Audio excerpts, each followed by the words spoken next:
శ్రీ రమణాశ్రమ లేఖలు 273 చివరి లేఖ. అవతార సమాప్తి.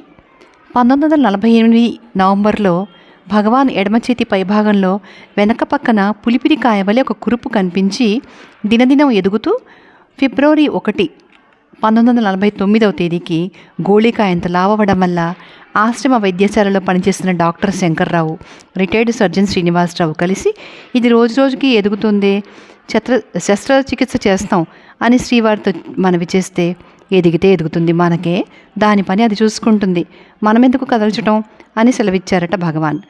అది అంతకంతకు అధికం కావడం చూసి డాక్టర్లు భయపడి భగవాన్ని సమాధానపరిచి ఫిబ్రవరి 9, 1949 తేదీన ఉదయాన ప్రథమ చికిత్సగా ఆపరేషన్ చేశారు.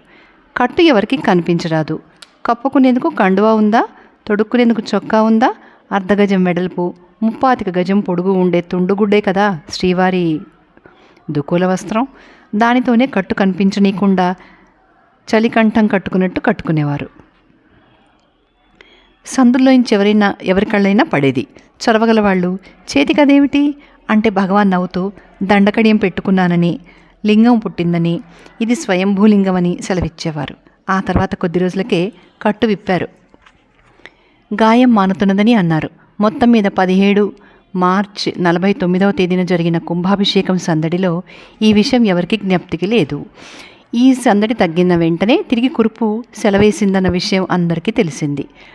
పచ్చి ఆకులు, అత్తిపాలు మంచిదన్నారు కొందరు, మందు పట్టీలైతే మంచిదని మరికొందరు తెచ్చివేశారు. మార్చి 24, 1949 సంవత్సరం రాఘవాచారి మొదలైన డాక్టర్లంతా వచ్చి ఇవేవి కాదని, తిరిగి ఆపరేషనే చేయాలని, 27 మార్చి వచ్చి చేస్తామని తీర్మానం చేసి వెళ్ళారు. నాకేమో భయంతో వచ్చి శ్రీవారిని సమీపించి, ఇన్ని ఆపరేషన్లు ఎందుకు, పచ్చకామెర్ల వాటి వల్లనే స్వయంగా ఏదైనా మందు చెప్పి చేయించి వేసుకొని నయం చేసుకోరాదు అని ప్రార్థిస్తే, వారంతా పెద్ద పెద్ద డాక్టర్లు, వారి వైద్యాలు కానీ అని, ఒకసారి అయింది కదా మళ్ళీ ఎందుకు, భగవాన్ స్వయంగా చూసుకోరాదా అంటే, ఈసారికి కానీ మళ్ళీ వస్తే మనం చూసుకుందాంలే అని సెలవిచ్చారు భగవాన్. 27 మార్చిన ఉదయాన భగవాన్ సన్నిధిలో ఆపరేషన్ విషయమైన ప్రసంగమే జరుగుతూ ఉండగా డాక్టర్లు వస్తే, ఇదిగో వచ్చారు డాక్టర్లు అంటూ భగవాన్ కాళ్ళు సవరించుకోవడం చూసి, జరిగేది జరగనే జరుగుతుంది, జరగనిది జరగదు అన్న ఉపదేశం భగవాన్ ఈ విషయంలో కూడా ఆచరణ రూపకంగా చూపుతున్నారే అన్నాను. భగవాన్ దృఢస్వరంతో, అవును, జరిగేది జరగనే జరుగుతుంది, మనం వద్దన్నా ఆగదు అని సెలవిస్తూ సోఫా దిగి ఆసుపత్రిలోకి ప్రవేశించారు. 1949 మే నెల సగం వరకు కొంత సంతృప్తిగానే కాలం గడిచిపోయింది. ఆ తర్వాత కుట్లు ఊడినయని, రక్తం కారుతోందని ఆందోళన బయలుదేరింది. 1949 జూన్లో ఆ పుండుకు ఎండ తాకితే మంచిదన్నారని గోశాల వెనక కుర్చీ మీద కూర్చోబెట్టి డాక్టర్లు కట్టు విప్పి పుండు కడిగిన వెనక కొంచెంసేపు అలాగే ఉంచేవారు. ఆ సమయంలో భయపడే భక్తులను చూసి భగవాన్ నవ్వుతూ ఆ వ్రణం చూపి, ఆహాహా, చూడండయ్యా సూర్యకాంతమణి, మన చేతికి ఆభరణమైంది, ఎంత ఎర్రగా ఉందో చూసారా, ఆ సూర్యరశ్మి దీని మీద పడి దగదగా ప్రకాశిస్తోంది చూడండి అనేవారు. అది విపరీతంగా రక్తం కారడం చూసి, అయ్యో అలా కారుతున్నదే అని వారంటే, కారణీయండి, సూర్యకాంతిమణి కదా, శమంతకమణి వలనే ఇది నిత్యం బంగారం పెడుతుందన్నమాట, అది పచ్చ బంగారం అయితే ఇది ఎర్ర బంగారం, చూడండి ఎంతెంత వర్షిస్తుందో అని భగవాన్ సెలవిచ్చేవారు. భగవాన్ ఎలాగైనా శరీరం బాగుపరుచుకోరాదా అని భక్తులు ఎవరైనా ప్రార్థిస్తే, నాదేమున్నదని, నేనేం చేసేది అని భగవాన్ సెలవిచ్చేవారు. ఆ రోజులోనే కట్టుకట్టే డాక్టర్లు, మరికొందరు భక్తులు, ఈ వ్రణం ఇంత ఘోరంగా ఉందే, భగవాన్ రవంత సంకల్పం తెచ్చుకుని నయం చేసుకోరాదా అని ప్రార్థిస్తే సరిపోయింది. శరీరం ఒకటి ఉందని, ఆ శరీరానికి చేతులున్నాయని, అందులో ఒక చేతికి వ్రణమని మీరంతా అంటూ ఉంటే విని ఆ దృష్టితో చూస్తే తోస్తోంది, కానీ లేకుంటే నాకేమీ తోచడం లేదే, ఎవరి కోసం సంకల్పం తెచ్చుకోవాలి అన్నారట భగవాన్. మా కోసం అన్నారట సాంబశివరావు. తమరొకరున్నారా ఇక్కడ, సరి సరి అని సెలవిచ్చి డాక్టర్ వైపు తిరిగి, ఏమండి అంతా వచ్చినట్లే అది వచ్చి బాహువెక్కి కూర్చుంది, మీరంతా వారికి సేవ చేస్తున్నారంటే వచ్చిన వారిని గౌరవిస్తున్నారన్నమాట, మణి కదా, దాన్ని చూచి భ్రమ చెందని వారెవరు అని అన్నారట భగవాన్. జూలై 5వ తారీఖు నుండి పచ్చాకు పసరలతో వళువాయి తాత కట్టుకట్టడానికి ఆరంభించాడా? అతడది ప్రారంభించకముందే రక్తం కారుతూ బీభత్సంగా ఉన్న ఆ పుండును చూసి పట్టరాని దుఃఖంతో, అయ్యో భగవానే, ఎంత ఘోరంగా ఉంది! పుట్టపుండు స్వామి, దీన్ని అసలు కదల్చనే రాదు. ఆపరేషన్ ఎందుకు చేయించుకున్నారు? ఆరంభంలోనే నాకు తెలిసి ఉంటే ఆకులు వేసి కట్టుకట్టేవాణ్ణి. ఎంత ముదిరిపోయింది స్వామి అంటూ వలవల ఏడ్చాట. వళవాయి అనేది ఒక చిన్న గ్రామం. భగవాన్ చిరునవ్వుతో, అది కాదు తాత, నేనసలు ఆదిలోనే బాధలేదు కదా, ఆపరేషన్ ఎందుకయ్యా, వద్దు అన్నాను. భగవాన్ అన్నీ వద్దనే అంటారు, అట్లా వదిలితే కష్టం కదా అని ఆపరేషన్ చేశారు. అంతకన్నా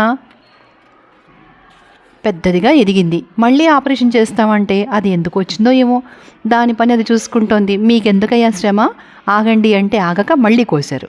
మీ పని అలా ఉందా అని బాగా ఎదుగుకొని వచ్చింది. చేయి తీసేస్తారేమో అని ఏమేమో అన్నారు. ఏం వద్దులేండి, అదే పోతుంది పొమ్మన్నాను. రేడియం సూదులు వేసి కట్టారు. కొన్నాళ్ళ కాస్త అణిగినట్టే ఉండి బుస్సున పైకి లేచింది. తాత, విషం కక్కినట్టు నెత్తురు కక్కుతోంది. వాళ్లకు దీనికి ఒకటే యుద్ధం, ఎవరు గెలుస్తారో చూద్దామని ఊరుకున్నాను తాత అని సెలవిచ్చారు. 14 జూలై సాయంత్రం భగవాన్ బయటికి వెళ్ళి వస్తుంటే శరీరం వణుకుతూ తూలసాగింది. జ్వరం వచ్చింది కాబోల్ను. ఎలాగో వచ్చి సోఫాలో చతికిలబడ్డారు.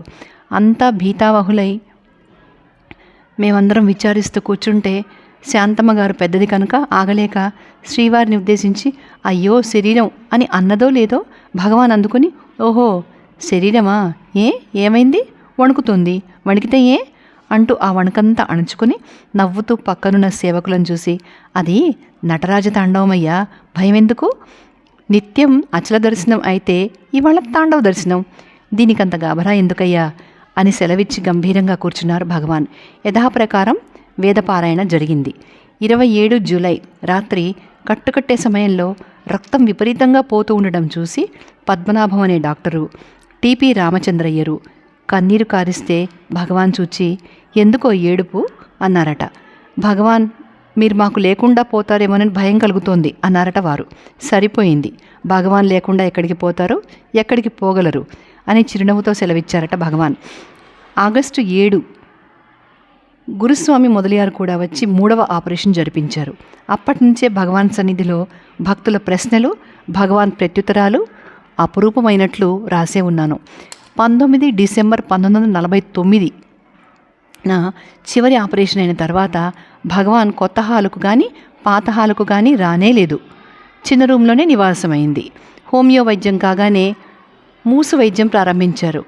ఆ మూసుకు మార్చి 3, 1950 నుండి అధైర్యంతోచి భగవాన్ని ప్రార్థిస్తూ స్తోత్రం ఒకటి రాసి విష్ణు సహస్రనామ పారాయణ చేసేటందుకు ఏర్పాట్లు చేశారు. భక్తుల్లో కొందరు సూర్య నమస్కారాలు, కొందరు మృత్యుంజయ జపము ఆరంభించారు. వైద్యుల చికిత్సలకు సరి అని శరీరం అప్పగజెప్పినట్లే ప్రతిదినము వీరంతా తీర్థప్రసాదాలు తెచ్చి ఇస్తే సరి అంటూ గ్రహించేవారు భగవాన్. మృత్యుంజయ జపానంతరం హోమం చేస్తామని వారు అడిగితే, మీ ఇష్టం అని తల ఊపి వారటు పోగానే సమీపంలోని వెంకటరత్నంతో, వారంతా మృత్యుంజయ హోమం చేస్తారటోయ్, ఈ హోమం తెలిసిన వారంతా మరణించకుండా ఉండాలి. అది లేదు, ఏదో చేస్తారంతే. మృత్యుంజయుడైన శివుణ్ణి శరణుజొచ్చిన వారే మృత్యుభీతిని పోగొట్టుకుంటారు అని సెలవిచ్చారట భగవాన్. దేవికాలోత్తరం అనే గ్రంథంలో మంత్రం, హోమం మొదలైన వాటిలో మగ్నులు కాకూడదని చెప్పి ఉన్నదే అన్నాడట వెంకటరత్నం. అవును, నిజమే, ధ్యానమే చాలునన్నారు. సర్వజ్ఞానోత్తరంలో కూడా ధ్యాననిష్టయే సరైన జ్ఞానము, దీక్ష, తపస్సు అని చెప్పి ఉంది అని సెలవిచ్చారట భగవాన్. ఆ సమయంలోనే ఒక భక్తురాలు చండీ హోమం చేయించింది. ఒక తల్లి శనిదీపాలు పెట్టింది. కొందరు అరుణాచలేశ్వరాలయంలో అభిషేకాదులు చేయించారు. వీటన్నిటితో ఆశ్రమం అంతా మారుమ్రోగుతూ ఉంటే సేవకులు శ్రీవారిని ఉద్దేశించి, భగవాన్ వీటన్నిటికీ సరి అని సమ్మతిస్తారెందుకు అని ప్రశ్నిస్తే, పోనిండయ్యా, మంచి పనే కదా, ధనవంతులకు కైంకర్యం అవుతుంది, బ్రాహ్మణులకు భోజనం లభిస్తుంది, మనకే వద్దంటే వారంతా చిన్నబుచ్చుకుంటారు, పోనిండి ఏదో ఒకటి అని బదులిచ్చారు భగవాన్. 17 మార్చి 1950వ తేదీన శ్రీవారికి వమనమై చాలా బాధ కలిగించింది. ఆ తరువాత ఆహారమే తీసుకొనలేదని శ్రీవారి సోదరి అలివేలమ్మ గారు విని భగవాన్ వద్దకు వెళ్ళి, అయ్యో భగవాన్ ఆహారమే తీసుకోలేదటే, ఇవాళ పాయసం ఎంతో బాగుంది, రవ్వంతైనా లోపలికి పోకపోయేనే అని విచారిస్తే ఆమెకేదో సమాధానం చెప్పి పంపి సేవకులతో పాయసం బాగుంది, భగవాన్ తినలేదే అని వాళ్ళు విచారిస్తారు. వీళ్ళు ఇంకా ఇప్పుడైనా విజ్ఞానం అనే ఆహారం తినలేదేమా అని నేను విచారిస్తాను. ఏం చేస్తాం, ఏది ఏ విధంగా జరగాలో అది అలాగే జరుగుతుంది అని సెలవిచ్చారట భగవాన్. భగవాన్ చేతికి ఈ వ్రణం వచ్చినప్పటి నుండి అవకాశం చిక్కినప్పుడల్లా ఏ విధంగానైనా ఈ వ్యాధి పోగొట్టుకుని మా నిమిత్తం కొంతకాలం ఈ శరీరాన్ని నిలబెట్టుకోవాల్సింది అని నేను ప్రార్థనాపూర్వకంగా శ్రీవారిని వేడుకుంటూనే ఉండేదాన్ని. భగవాన్ ఓదార్పుగా ఏదో ఒక సమాధానం చెప్తూనే ఉండేవారు. 3-4 ఆపరేషన్లప్పుడు భయంగా ఉందే అని నేనంటే పర్వాలేదని, ఇప్పుడేమీ తొందర లేదని చెప్పారు భగవాన్. అందువల్ల వ్యాధి ఎంత తీవ్రంగా ఉన్నా, ఎవరెంత అధైర్యంగా మాట్లాడినా, అలాగైతే భగవాన్ నాకు సూచనగానైనా చెప్పరా అన్న ధైర్యము, ఇంకా నయమవుతుందేమోనన్న ఆశ నన్ను ఆవరించే ఉండేవి. 19 మార్చి 1950వ సంవత్సరం మనకు ఉగాది పండుగ వచ్చిందా. నేను ఇక్కడికి వచ్చినప్పటి నుండి ఈ పండుగకు కొత్తది ఖద్దరు తుండుగుడ్డ కౌపీనము తెచ్చి భగవాన్కి ఇవ్వడం, భిక్ష చేయడము మామూలు. అది మానడం ఎందుకని 18 మార్చి 1950 సాయంత్రం 7 గంటలకి తుండుగుడ్డ కౌపీనము చేతపుచ్చుకొని పోస్ట్ మాస్టర్ రాజయ్యరును వెంట పెట్టుకుని శ్రీవారున్న చిన్న గదిలోకి ప్రవేశించాను. భగవాన్ తేరిపార చూచారు. బట్టలు బల్ల మీద పెట్టి రేపు ఉగాది అన్నాను. భగవాన్ ఉలిక్కి పడ్డట్టు కదిలి, ఓహో వచ్చింది ఉగాది, వికృతి వచ్చింది అని అదొక విధమైన ధ్వనితో సెలవిచ్చారు. ఆ ధ్వని ఎందుకో హృదయ విదారకంగా తోచింది. సేవకులిద్దరూ నిశ్చేష్టులై నిలిచారు. నాకేమీ తోచక మాందామంటే తప్పనిపించింది. ఈ వస్త్రం మాత్రమే తెచ్చాను అన్నాను. సరి సరి దానికే అంటూ పక్కనున్న ఆంజనేయులు అనే సేవకుడిని చూసి, ఆ బట్టలు తీయబోయ్, నాగమ్మ తెచ్చింది, ఆంధ్ర ఉగాది రేపేనట అంటూ సౌమ్యంగా సెలవిచ్చారు భగవాన్. సేవకులు అవి తీస్తుండగా సోఫా దగ్గరకు వెళ్ళి, చెయ్యి ఎలా ఉంది అన్నాను. ఎలా ఉందని చెప్పేది అన్నారు భగవాన్. ఏ విధంగానైనా నయం చేసుకోవాలి అన్నాను. ఏమో అన్నారు భగవాన్. ఏమో అంటే ఎలా అన్నాను నేను దీనంగా. తాము విస్పష్టంగా చెబితే కానీ నా ఆశ వదలదు అని తోచింది కాబోలు. జాలిగా చూస్తూ, నయమా, ఏం నయమో అన్నారు భగవాన్. అయ్యో నయం కాదా అన్నాను. నయమా, ఏం నయం, ఇంకా నయమేమిటి అన్నారు భగవాన్. పర్వాలేదు, ఇప్పుడేం కాదు అన్న మాటలన్నీ పోయి ఈ మాటలు వినపడేసరికి నా శరీరం కంపించి కళ్ళు నీళ్లతో నిండాయి, కంఠం రుద్ధమైంది.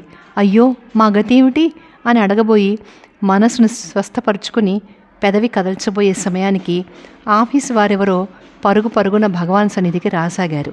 ఆ గడబిడకి అదిరిపోయి అడగదలిచింది అడగకుండానే బయటికి వచ్చి కుటీరం చేరుకున్నాను. మర్నాడు ఉదయం తిరిగి భగవానుని సమీపించి అంత్య సందేశం అడుగుదామంటే అవకాశం దొరకలేదు. వచ్చింది ఉగాది అన్న భగవానుని ఆ గంభీర నినదం తీరింది రుణం అన్నట్టు అనిపించింది. నాకు ఆ ఉగాదితోనే శ్రీ భగవానుని వాగామృతం ఆస్వాదించే మహాభాగ్యం తీరిపోయింది.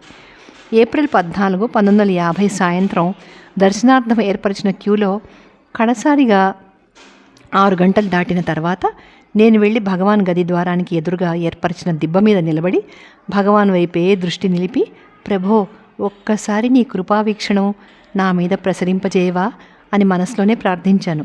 భగవాన్ కనులు కొంచెం విప్పారసాగాయి. ఆ కళ్ళలోంచి ఒక చల్లని చూపు నాపై ప్రసరించింది. అదే ఆ మహాభాగుని కట్టకడపటి కృపావీక్షణం. రాత్రి 8:47 జ్యోతిర్మయాత్ముడగు శ్రీ రమణ భగవానులు భౌతిక దేహమును విసర్జించారు. తల్లి, తండ్రి, గురువు, దైవం తానే రక్షించిన శ్రీ గురుదేవుని స్థూల రూపం మరుగైన తర్వాత చింతాకులమైన చిత్తంతో చిత్ర ప్రతిమ వలె ఉండిపోయాను. 21 నవంబర్ 1945వ తేదీన ప్రారంభించిన ఈ లేఖా రచన శ్రీవారి అనుగ్రహ బలం వల్ల సాధనకు సహకారి అయి నిరాఘాటంగా సాగింది. శ్రీ భగవానుని అవతార సమాప్తితో ఈ రచనను విరమిస్తున్నాను. ఓం తత్సత్. సర్వం శ్రీ రమణార్పణమస్తు అని సూరినాగమ్మ గారు తమ లేఖా రచనలు ముగించారు. ఇంత మంచి రచనలు మనకు అందజేసి శ్రీ రమణుల వారి గురించి మనకి ఎంతో అవగాహన కల్పించిన సూరినాగమ్మ గారి పాదాలకు మనసారా నమస్కరిస్తున్నాను. రమణ మహర్షి పాదాలకు శిరస నమస్కారం. ఇంతటితో శ్రీ రమణాశ్రమ లేఖలు సమాప్తమండి. మీరందరూ కూడా శ్రద్ధగా వింటున్నందుకు ధన్యవాదాలు.